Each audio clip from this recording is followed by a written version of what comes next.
property claims settle?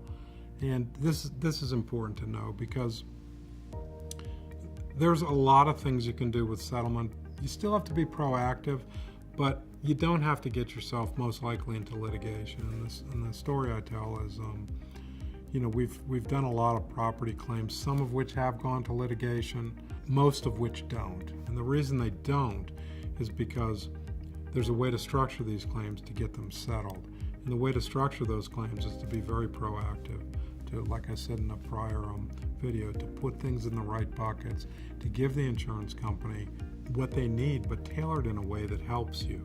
So if you're managing the process all along and you're doing it correctly, you end up at the right place, and the insurance company will probably most likely settle. I mentioned this in the intro, I think. 9/11 claims.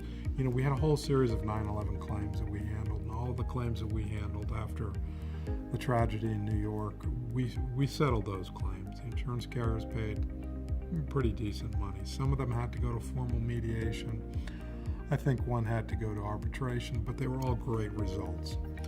We've done tens of large hurricane claims. We've done tsunami claims and those other things.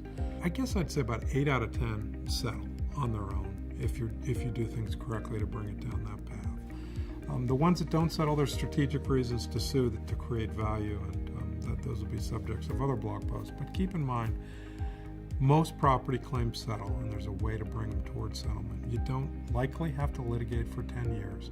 But what you do have to do is you do have to get your ducks in a row and put things in proper order so that the insurance company can and will pay the maximum amount allowable under the policy.